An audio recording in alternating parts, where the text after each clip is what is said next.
Hello, hello. We have Anita Siek here with us today. I'm so excited, all the way from Australia. Hello, friend. I'm so excited to be here. Thanks for having me. Absolutely. Well, I am really looking forward to digging into your case study because it's a story I think we can all relate to, which is one of we try something in our business, maybe it doesn't go how we think it's going to go. We're dealing with feelings of failure or shame or whatever it may be, especially when it comes to launches. But you were able to turn it around in the last 48 hours, which I love. I feel like this is like, the hero's journey of it's never over till it's over. You're not finished until it's done. Before we get into that, though, Anita, of course, I need to hear your Cubicle to CEO story. So tell us what made you take the leap into entrepreneurship? You know what, Ellen? It was literally like that. It was literally a cubicle. I guess I'll take the listeners down, I guess, the memory lane. So I came from a very traditional Asian background. And I say that because my parents were very much like doctor or lawyer. And Anita does not like blood. So lawyer it was. So I studied law and psychology in university. It took me a good 6.5 years to finish the degrees and did the corporate thing. So worked in a cubicle for a good 4 and a bit years. And I'm not going to lie, I did really, really enjoy it. Like I did some really fulfilling work. I worked in the government here. But for me, my personal like watermelon to the head moment was actually, I call it a watermelon to the head moment. Very vivid. But it was when I actually lost my dad quite suddenly. Mm. So my dad is like this, like he ran, he swam, like he climbed trees, like he was the most like this inspirational figure that nothing could literally harm him. And he was a business owner. Both my parents were business owners. And going through that, which obviously was a journey in and of itself, I first of all think I grew up very quickly overnight, but also I Mm. think secondly, I just saw and looked at where I was, which was in this cubicle, literally, and being like, am I going to be happy? Am I literally going to be here for the next 10, 20, 30 years? Because that's how long you stay in government. You're locked in. And I was like, no, like I don't want to be here. So I started to do side hustles. I had two failed side hustles before the one I'm in now, which is now my full-time gig. But that was pretty much the journey, the story as to how I kind of kickstarted. I think I always had a creative bank account kind of vibe that I'd never got to really tap into in law. I mean, there's Mhm. only so much creativity you can inject in policies and legislation, aka none. So I did a lot of creativity things on the side, and Wordfetti, which is the business that I have now, was my third side hustle. And it just kind of grew organically, purely through word of mouth. We launched, well, when I say it's me, it was me. I created the website, launched it. It was crickets for 9 months, Ellen, until I got my first lead because no one knew who I was. And then since then, it just kind of grew organically through word of mouth. Amazing. Well, I feel so touched by your story because obviously, even though we're across the world from each other, I feel like I can really relate to growing up in a very strict Asian family, a little bit different. My parents were never quite siloed on, oh, doctor, engineer, lawyer. It wasn't really like that with them. They encouraged our creativity, but for sure, there were still set expectations for what a career should look like. And so I Oh, think departing yeah. from that, always feels scary, but what a beautiful way to honor your dad and how he lived life with so much adventure and just for you to build your own adventure through your business. So I love hearing that story. And I wanted to also compliment you, by the way, for Wordfetti. Before we get into the case study, I just have to say this real quick. I was going through your website and the brand is so on point because your website feels like a party. Like it actually feels like you're throwing confetti. Like it has so much spunk and personality. I highly recommend if you're tuning into this episode and you want some inspiration for how you can be creative with how you present yourself online and you just want that kind of way of seeing how someone who really lives authentically online, how that looks like, I would highly recommend checking out Anita's website. Of course, we'll make sure to drop Wordfetti and everything related below. Oh, thanks, Ellen. Just wanted to say Yeah, I'll that. be blushing. Well, it's well deserved. Anita, your case study, like I referenced a moment ago, is really unique because we get to hear the story of failure. And I put that in quotes because I don't really believe a lot of things truly are failures. But you were in this launch, right? And just to set the scene for our listeners, you were in this 7-day launch, and from the beginning, from the waitlist intake period, things were already rolling super slow. Then cart opens, you're on day 5 of a 7-day launch, and you realize, oh my gosh, if nothing changes, like we're in the red, we're losing money on this Yeah. launch. And at that point, you decide to make a drastic change. And then in the last 48 hours, you end up enrolling about 65% of the students in that final push. And I'm so excited to get into the details with you. So, real quick, tell us, what was this product or service that you were launching? How many times before had you launched it, and what was the price point? Who was it for? So the program that we were launching is called Wordfetti Your Words. It's our signature copywriting program where we really take online business owners, but also copywriters also join the course, where we take them through this step-by-step framework, which is ingrained also in psychology to help you actually get the brilliance out of your head into words that sell, that will drive audience to take the action, whether or not that is to inquire with you, whether or not that's to buy the thing that you want them to. So it's really ingrained in how to write in a way that's going to drive action and sell through our methodology. I first launched Wordfetti Words as a beta back in 2020, early 2020. So a little bit of context, we came from we've also got a studio arm. So during that period before 2019 and 2020, this is before me knowing COVID was around the corner, we decided to start like a digital arm to the business. But to do that, and this was really hard, we had to de-shim our service arm because I needed the space to create the curriculum. And that was hard because for so many potential listeners, they might be like, I want to start diversifying my income, but that means I have to say no to clients. And that was hard because we were going backwards for a good 3-4 months to create the curriculum. And then COVID came. We had just let go of some of our clients who I'm grateful to say that they're back with us now that we've really built that digital arm. And yeah, we had no clients back then, but it was 2020, early 2020 was when we first launched it. We sold it to like around 20 beta students. And then we live launched it 3 times after that. And the launch that you're talking about, Ellen, is the one that was towards the end of last year. So 2022, we launched around September, October. And that was the launch where pretty much as you mentioned, it was slow. It was slow, so slow that I was like, oh my goodness. Like I was questioning everything. I probably ugly cried like a million times a day, literally feeling like, okay, so I guess no one wants courses anymore because, everyone's back in their either jobs or they just aren't, locked down at home. So Mhm. there we go. It's gone. Well, I mean, I appreciate the honesty. And I think that, any of us in that situation understandably would feel frustrated, disappointed, sad, angry, whatever, confused, all of the things that you were probably shouldering, especially as the leader of your business. So, this was something that had been successful before in prior Mm-hmm. live launches. And then this time, you were shocked obviously by how dismal the results were, at least in the Yeah. first 5 days of the launch. Outside of it being just post COVID, was there any other factor in this 4th launch that made you feel wasn't working for you?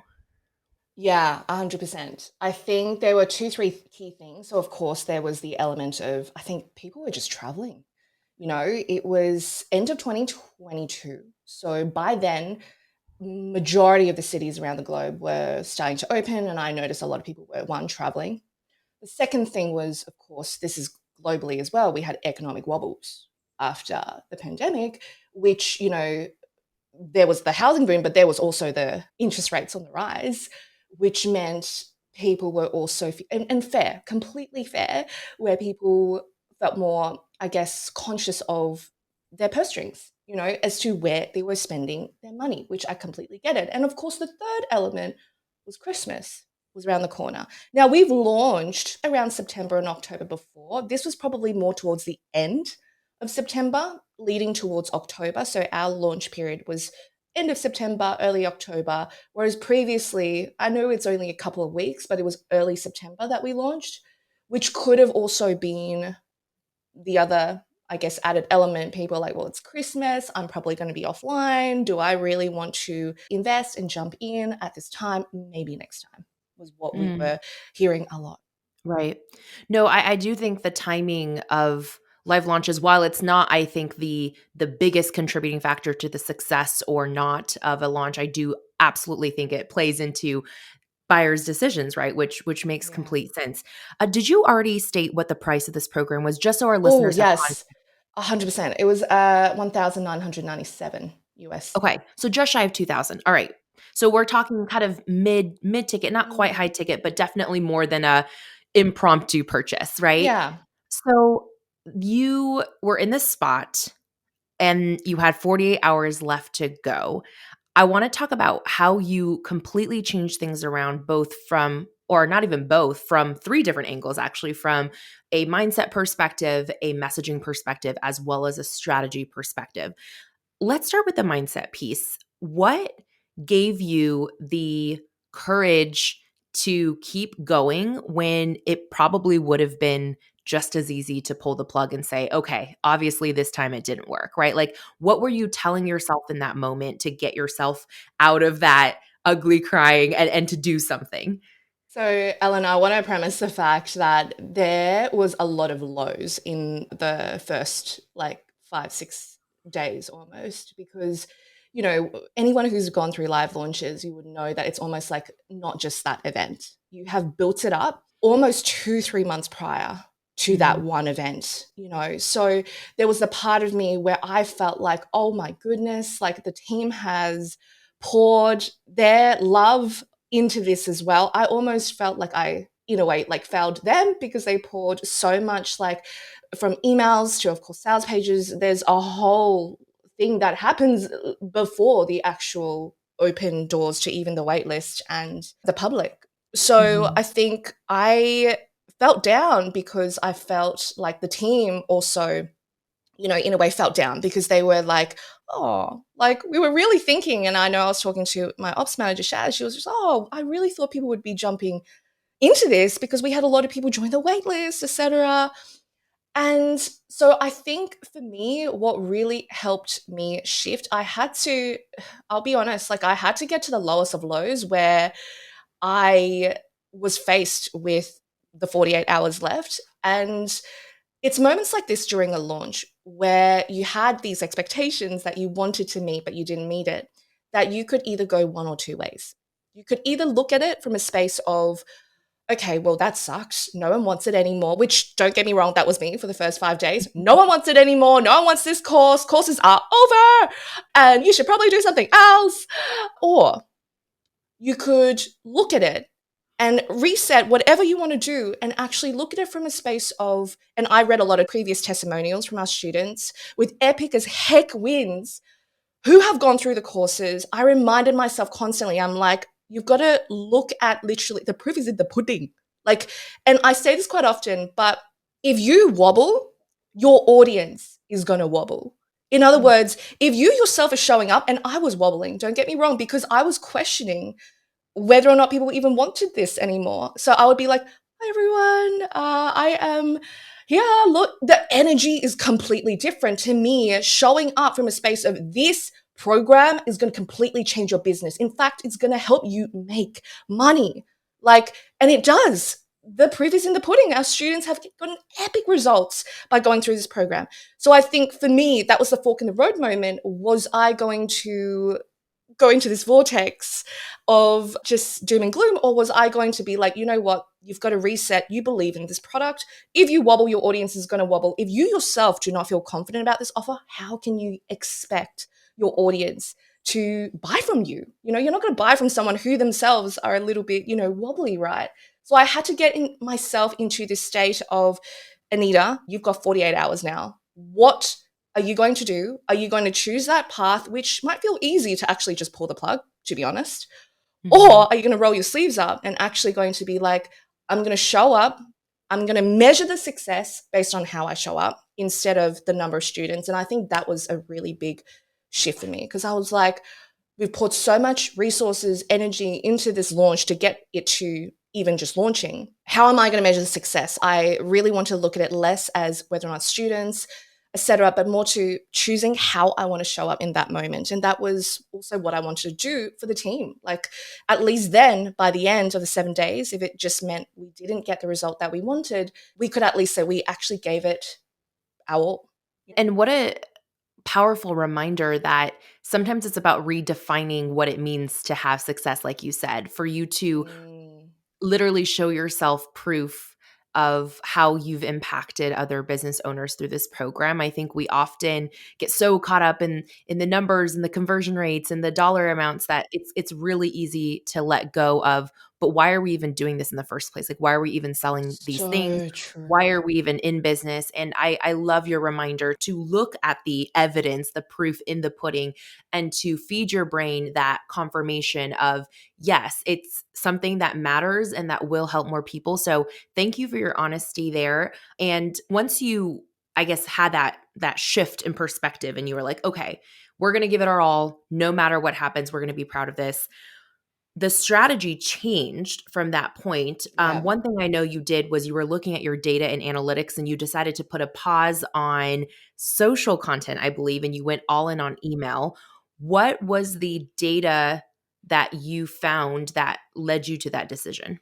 So when I decided that I was like, okay, well, time to take, I guess, control back instead of kind of go into this vortex, the biggest question that I asked was, what do I essentially have control over at the moment? And essentially, Mhm. there were probably two, three things. Number one, it was the data and analytics.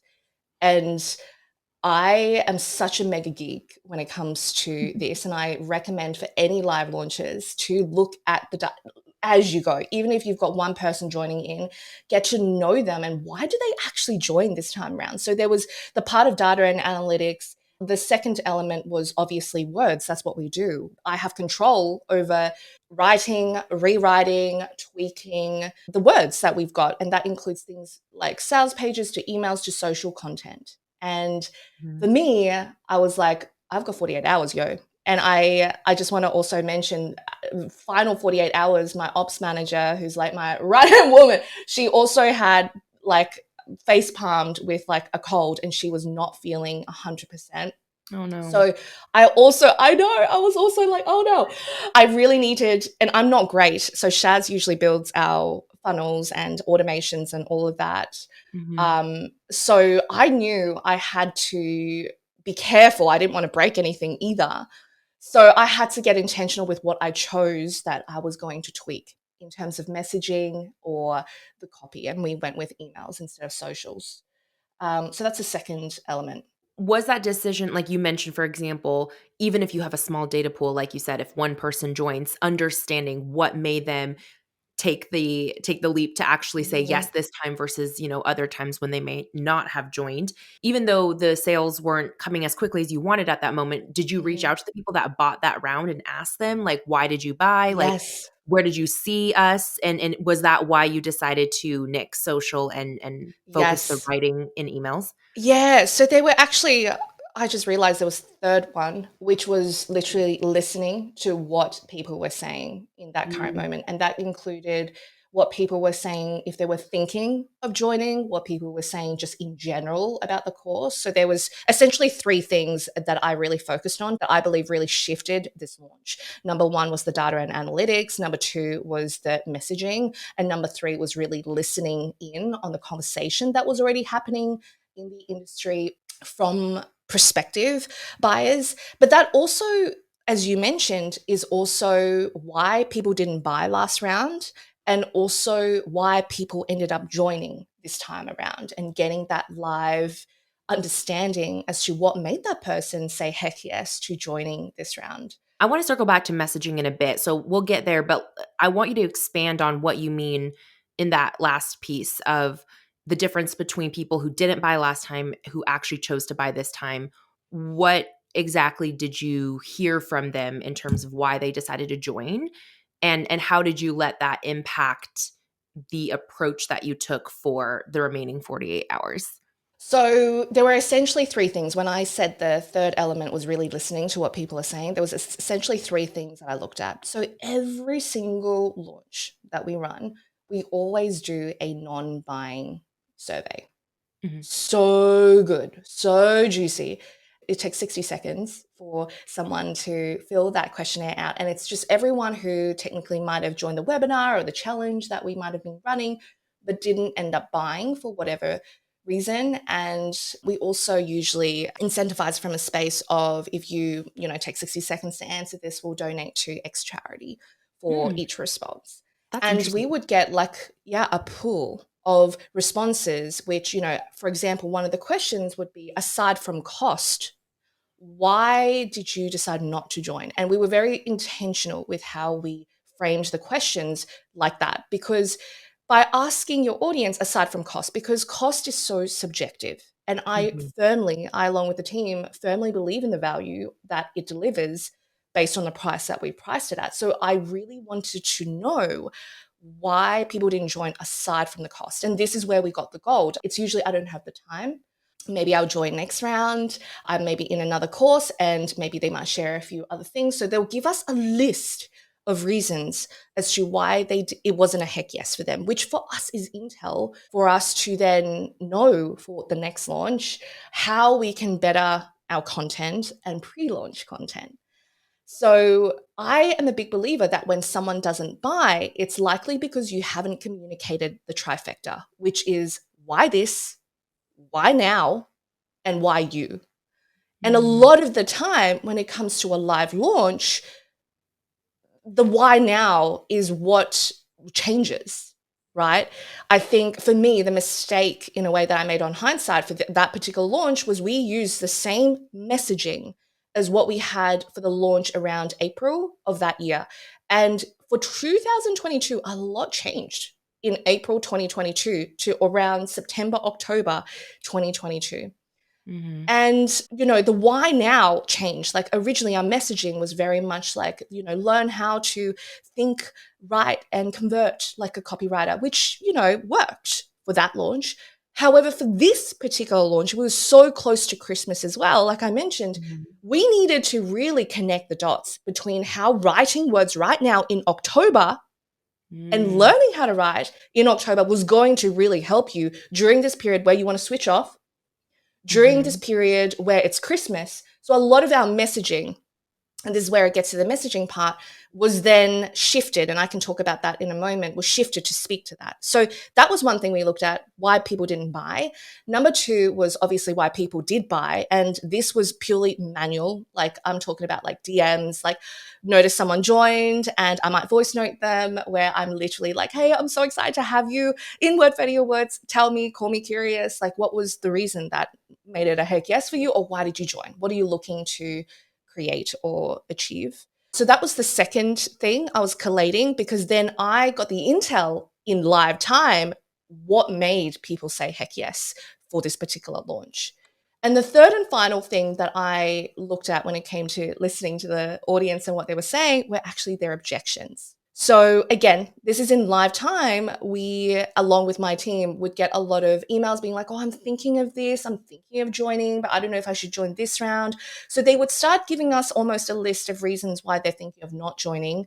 Or a lot of the time through these objections, you can really start to identify what they're ultimately driven by. And what I mean by that is the consumer. Are they driven by ROI?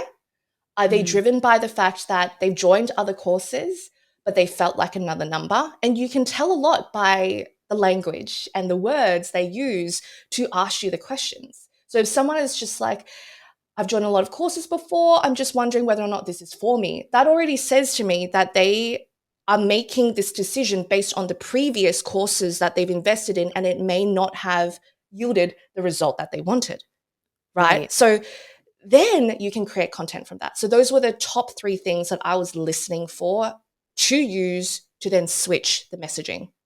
So smart. especially the why trifecta, right? Like, why now? Why this? Why you?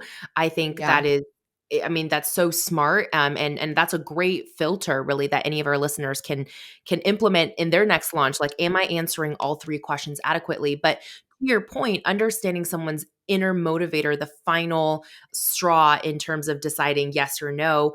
Because you're right, like if someone's basing their potential future experience in your program based on their past, perhaps not so stellar experiences, then it doesn't really matter how much you say, oh, the ROI of this program is incredible, because for them, their hesitation isn't the ROI. Maybe they believe in the that's it. ROI, but it's the experience, right? And so I love that you're able to get so granular in making sure that every single potential challenge that stands in someone's way is removed through the content. How many extra emails did you end up writing to address all of these smaller to these, these smaller, more unique situations as you were hearing them in real time? Yeah, so I collated all this, intel, and I had 48 hours. Yeah. So Not a I lot could of time. either a lot of time. Okay, I'm a copywriter, but I can't punch out like like I had to get really intentional with where we were really pouring our energy. So we chose Yeah, emails because emails were always our best performing during launches, and they were already like audience in that sequence were already warm, like they're just right. waiting for us to tell them why this, why now, why you. And I stayed up until almost like 1 or 2 a.m. literally that night, rewriting our final 2-day emails. Mhm. I think it was at least five, around four or 5 five 5 in the emails. final So 48 hours. yeah, at least five because I had 3 emails going out on the final day. Originally, Okay. it was only two. I did three. And Mhm. then the next, as in the second last day, we had two going out. That was pretty much all I really had the space and time for because I was still showing up a lot, like online. So we rejigged that based on the intel that we got from those three things that I just mentioned before. I'm curious, did you address a different obstacle in each of those emails? For example, like, was one email focused on that person that we just talked about, like that person who was maybe not confident in the experience, and maybe like another email Mm-hmm. was focused on the person who wasn't sure what the ROI would be? Was each email coming from a different angle, or were you trying to address all the potential problems in every email and just repeat the frequency of it? Like, which take did you have? That's a really good question. So the way that I approached it was less combine it all into one email. Each email almost had one objective. And I Okay, always focus on one key objective. Otherwise, it gets too wishy washy. right. Each email has one clear objective. So some of the emails I remember that we rewrote completely. Number one was we needed to communicate in that time, like I mentioned, because we were launching around end of September, October, the why now element of why should you join this right now when Christmas is around the corner. So Mhm. there was one email dedicated to literally answering that. In other Mm, words, we were saying things like if you learn how to do this now, you can literally set up email sequences or write copy to really drive sales while you are offline. So we right. used a lot of language to connect the dots between why they should join us right now and what that's going to connect to, which is ultimately what they desire. What they desire is not learning how to write copy. It's like when Mhm. you invest in a copywriter, you're not really wanting the words. You want what the words are going to do for you. And I think so often we forget that in live launches or just sales copy. We're just like, you want to learn how to write copy. You were going to, but this moment in time, they wanted to know why should I join right now when it's Christmas around the corner and I could go on holiday. I want to switch off. It's been a really big 2 years. I had to Mhm. answer that in that one email. So that was one of the emails. I think another email was also I call it future pacing. So some people might be familiar with this Yeah. type of content and email where you're really painting a picture as to what it looks like and feels like full 3D as or 5D whatever as to what it could feel like by joining. So that actually spoke to what it could look like if they were to join right now. Another one that we really spoke to were the bonuses. So there was a last minute bonus that I added in the last 20, I think last 24 hours. And I think so often we choose bonuses based on, oh, I'm going to add some value and this looks nice. I've already got a PDF, so I'm going to share this. But I think, again, if you can choose a bonus strategically, that will help you combat the objection as well. You should always choose a bonus to combat an objection. So if someone is like, how am I going to make money by doing this? If they're driven by that, if you can create something that is related to, I don't know, sales scripts to help you make ABC, or these are the templates that we had. So we ended up going with templates. Our audience loved templates. If you can choose a bonus to combat an objection, oh, chef kiss. So that will then make your audience being like, oh yeah, like if I join this, I'll also get this bonus right here. So yeah, that was another email that we did, which was a new bonus that we added in. I so appreciate your specificity around breaking down like the different types of emails you were sending out in these final hours. And you shared one of my favorite tips, Anita, by the way, which I'm so glad you brought this up because I think a lot of people don't understand that about bonuses. Yeah. I'm so happy that you laid it out like that for our listeners because to your point, a lot of people, especially maybe people who haven't been in the course world for a long time, they assume that bonuses are really just, amplifying the volume or Yeah, where it's whatever like of value content. stacking. It's like, Yeah, exactly. here's a cheat sheet. Here's a PDF. Yeah, yeah, yeah. Exactly, which of course it can accomplish that goal too, but I think, to your point, what makes a bonus truly effective in getting people to make that decision is, yeah, removing all of the obstacles in their way, right? Saying, "Oh, I had this obstacle, but Anita made it so convenient for me to essentially make that obstacle no longer relevant that there's now nothing standing in my way of saying yes and jumping in." So, such a great tip. Thank you for sharing that. Another strategy piece I'm really interested in hearing more about is how you were able to lean on your community from a testimonial perspective. So, how did you do that? Like, were you manually reaching out to current and past students and asking them for a favor? Like, hey, are you willing to share this? Were you providing them assets to share? Or were you just asking people to speak from the heart? And what did that promotion or that implementation of testimonials look like? So usually during a launch, we will have a series of case studies on the podcast. But for this particular round, it was literally manual DMs being like, do you want to jump on an IG live, which was on the last day. So I mentioned that we didn't push forward with a lot of the social content that we had. So we literally only had like one post go out, when usually during a launch, we might have like 2 or 3 a day. Mhm. So, especially during the final day. So, instead of kind of doing what we originally had planned, which was old messaging, I decided to do like a live with a series of students. And that was purely through DMs. We have such an incredible community. Like, they just jumped at it. They were just like, yeah, of course. Like, just let me know when. And I'm so grateful for that, because I think sometimes there's only so much you can say. Like, of course, it's important that you share why this, why now, why you. But what's even more powerful is if your ideal audience and people who have gone through your program are literally answering why this, why now, why you for you. That's Yes. like amazing. So there was a lot of manual DMs. There were testimonials, and the testimonials that I used as well in the final emails. So one thing I really want to share is, again, with testimonials, we think it's just, oh, really nice words about me, about the program, or about like XYZ. Awesome. Sprinkle, sprinkle, sprinkle, sprinkle. Yay. Whereas I have always looked at testimonials, again, to combat an objection. Mm. When we really take the time to read and look at the language that our students are sharing in that testimonial, there's usually a theme. So they will usually say something along the lines of, I joined Wordfetti Words because I was really struggling when it comes to copy, and I'm not a good writer. Like, I'm a photographer. Like, so I don't Mm. usually write. But so that's already a theme of, I am a non-writer. Right. It's an identity they have, Yeah, right? exactly. So then there would be another testimonial that might be like, I've joined a lot of courses, and, I was really thinking as to whether or not this is just another course. And this is Mhm. literally a testimonial I can think of.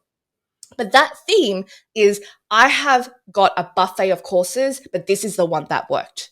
So Mm, you can theme up these testimonials and use them and strategically sprinkle them with your emails or on your sales pages. And we then chose testimonials based on what people needed to hear right now, which is, why should you join this course where it teaches you how to write copy in October when you're about to switch off? That was what we really needed to answer. So we chose a lot of testimonials. Like, we had one student that was like, within 5 weeks of joining the program, I was able to make X, X, and X, and I was able to blah. Like, that in and of itself, clearly defined timing, gave mhm, people the opportunity to see, whoa, in 5 weeks, that means literally at the beginning of December, I could mhm. potentially A, B, and C. So that was leaned on the community for the lives, leaned on the community for also, yes, asking of the testimonials. And to answer your question before, which was, how did I kind of ask for these testimonials? I usually give them prompts, and these prompts are just broad. They don't have to follow it. So it's like, if you do need some guidance as to how to structure the testimonial, then here are like 4, 5 things to consider. And these are things Mhm. like, why did you join? What was it like before you joined?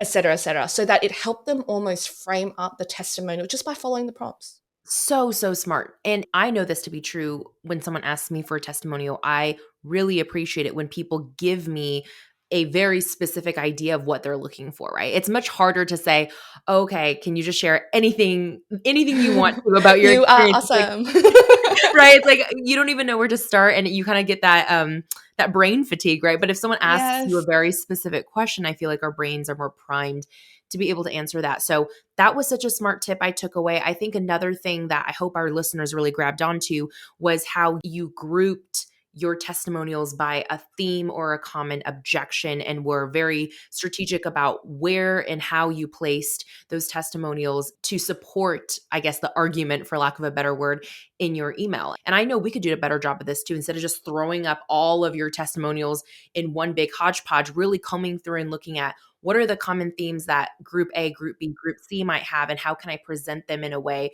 that shows how they support one specific value proposition or one specific challenge crusher, objection crusher, whatever, however you want to say that. So, love those tips. Thank you. Yay! It's yeah, it's one of those things where I think, yeah, with the testimonials, it's one thing to get the testimonial, but there's so many things you can do with it. Like, study the Mhm. language that people are using the testimonial and use that in your sales copy and emails as well. There's so many things that you can do. Yeah. I want to go back actually to what you said about, in lieu of pre-scheduled social content, you actually chose to go live with your students. How did you find that to to be? Was it effective? Did you feel like that was a strategy that, now that you've done it, in that launch, would you repeat that again, or do you feel like it wasn't as effective as what you might have seen if you had continued on with your regular social media posts? That's a really good question, because it's really tricky. There's probably only one or two people that I can actually attribute them joining to them Mhm. watching the live. I don't think I will really know. And that's the tricky thing with lives, because, for example, with our webinar platform, we can see when people drop off, we can see how focused they were, all of that. Whereas on IG Live, you don't really know, like, Right. whether or not they're watching the whole time, whether or not they're watching on replay, especially if they don't comment, right? So Right. that was one thing that's tricky. So I feel like I don't know really the answer to how successful it was. But the funny thing is, I get really nervous in lives. I don't know why. I'm like, where do I put my hand? Like, what do I do? Like, I'm fine with like conversations like this. I love this. I love, like, even live virtual conversations when I'm talking to someone. But when I'm just talking to, a camera, I would get quite nervous, and I would remember I would do like star jumps before I do like a live. There's something about lives. I'm working on it. But Yeah. yeah, like, I think I really enjoyed it. I think what made it like enjoyable for me was to actually see it as just a conversation with my students. Mhm. And that made it, just an enjoyable moment for me to talk to and reflect on how, Wordfetti Awards has helped them and their business. And they were just so none of it obviously was scripted. Like it was literally like just us catching up with a virtual cuppa, and we were chatting about what's going on. And one of them I didn't even know was like, oh, I've just literally hired someone who is in Wordfetti Words to help me with the website. I'm like, oh my gosh, that's amazing. So there was just a lot of beautiful little unexpected moments that happened during these lives. But it's tricky because I don't actually know the answer to that as to how much it helped. That's totally fair. I mean, I think anytime you do top of funnel brand engagement or awareness, it can be difficult to track, you know, did that person watch that live and then did it lead them to doing another action that led them closer to making a decision? I mean, there's so many unknown factors there. But what I do like about what you just shared is because I mean, at least from what I understand from what you just said, you were sharing the replays as well. I'm sure there were organic testimonials and feedback thrown Yes, into those lives that you can now repurpose again that's for it. future launches. So, I guess even if you think about it from the perspective of it just being a content creation opportunity or an asset creation opportunity for the students who may not ever take the initiative to film themselves, sharing a testimonial, but would be True. willing to Yeah, hop on live and in a different format, that's it. share Yep. share similar sentiments. I just think that diversity of opportunity to collect feedback is really wise. So I wanted to, pull that piece out.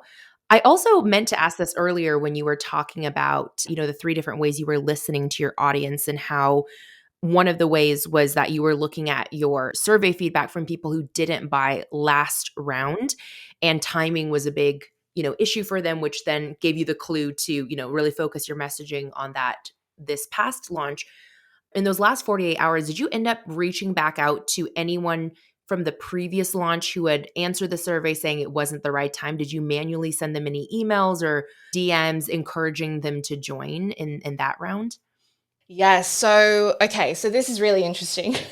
So there was one more thing you've just ignited the what we did that we Yeah. did do, which was we didn't actually reach out to them about this offer, but we reached out to another audience who we knew this would help them towards that next stage. So one of the things that we also did for the previous launch, you just reminded me, was we also had a membership offer.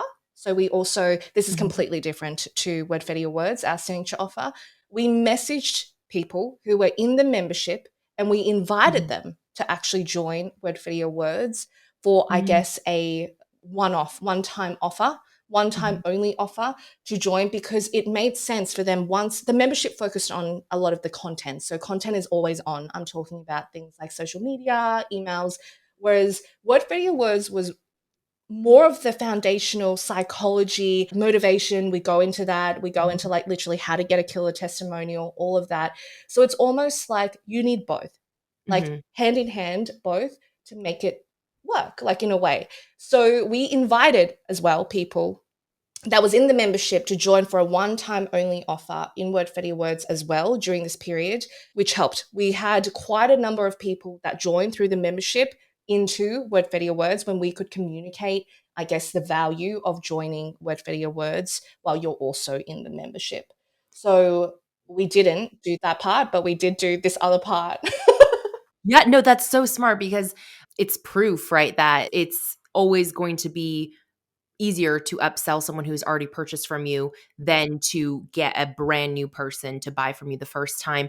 When you say one-time offer that you gave to your membership people in specific, was it a discounted rate? What was different about their invitation to join versus the public's?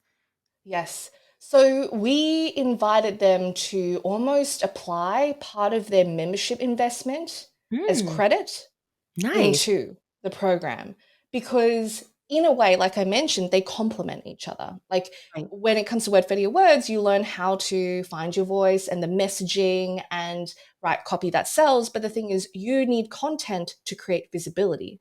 Mhm. Content is all about visibility, like social media is all about visibility, but you need to get visibility and then convert them into sales. So it's like you need both. So we incentivized it by letting them apply a portion of their membership into Wordfetti or Words. So hopefully it kind of felt like both programs were complementary together. I love that.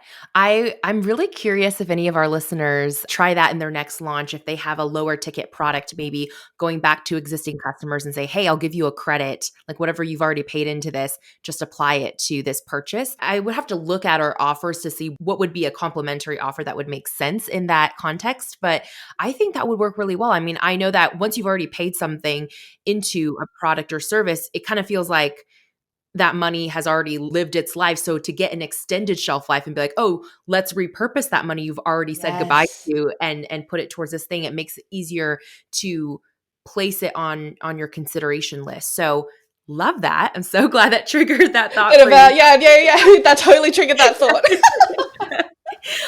I'm hearing from everything you've shared today that it seems all of your strategies and your traffic sources, especially if you focused on your own email list, seems like they were all organic. Did you have any sort of paid element to this launch? And if so, what factor did that play in the final results? Yes, so we've always actually ran ads. So full transparency, we've ran ads. Even with our first launch, we played with, a grand or 2 grand. So this launch, we spent around $12,000 in ads.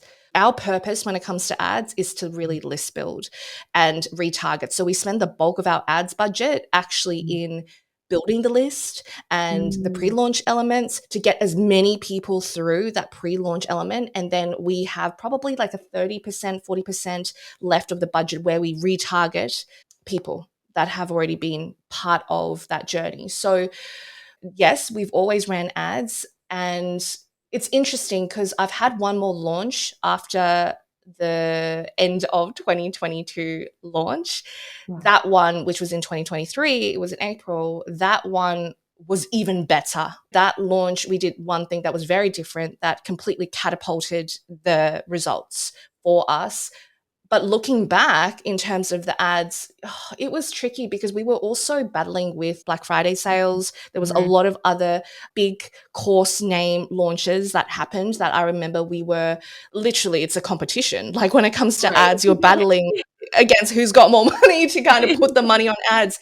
So we've always seen results when it comes to ads. But what's interesting, Ellen, is what we find, and this comes back to the data, what we find is we will get people who join, let's just say for the September one from Mhm. 2022, and we've got a spreadsheet internally that we actually profile people where we're actually looking at when they joined our list and when they ended up buying an offer.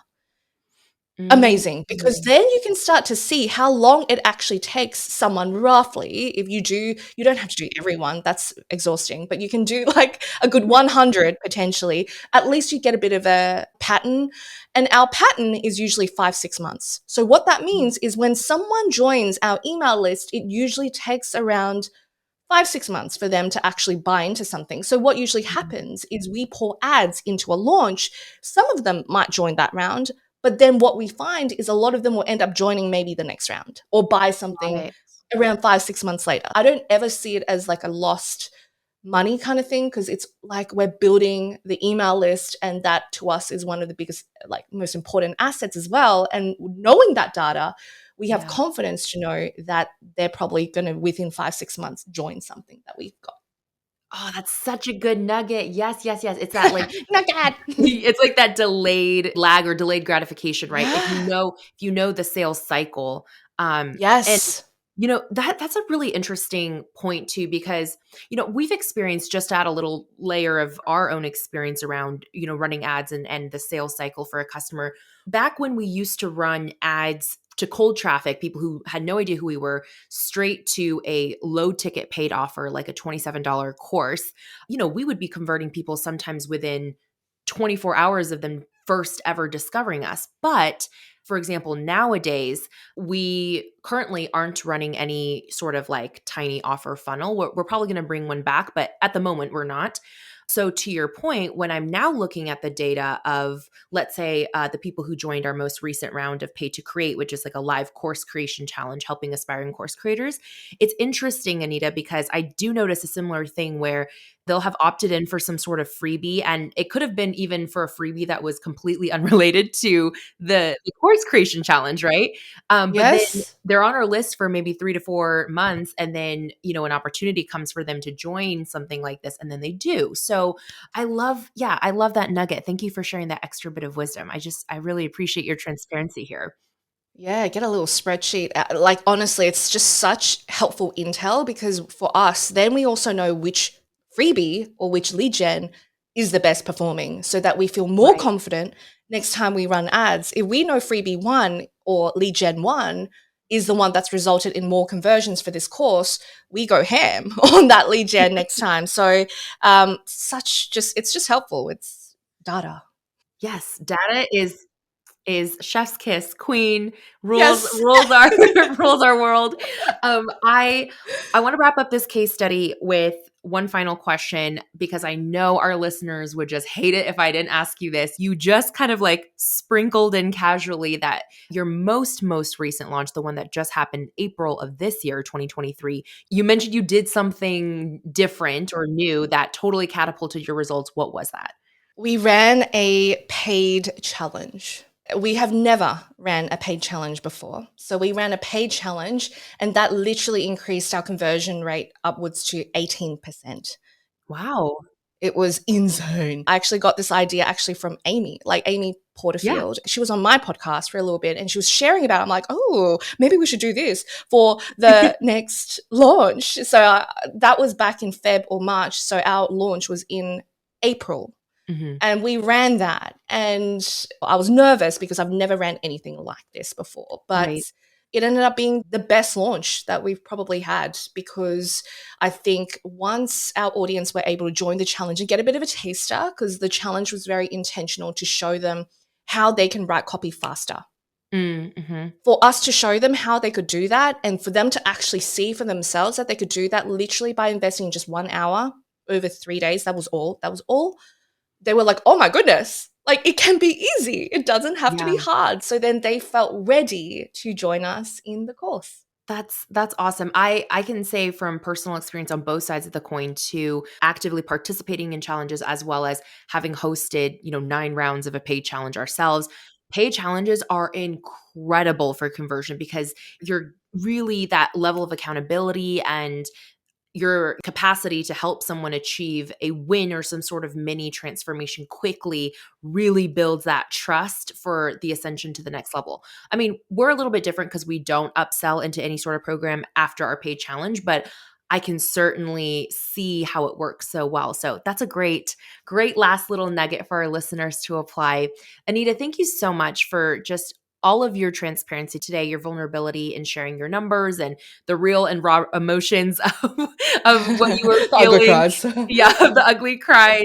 I feel like we all can relate to that. What would you like our listeners to do next in your world after listening to this conversation? What are you excited about that we can send them your way for?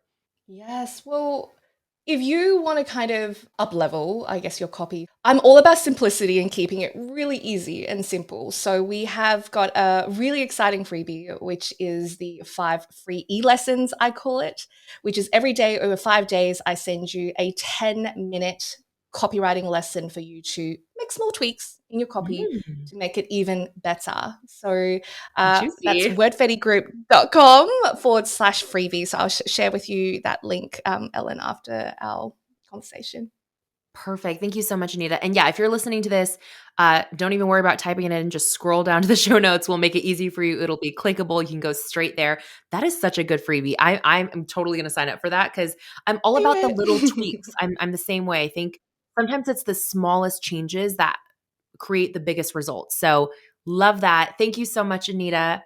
Oh, thank you so much for having me. Adore you.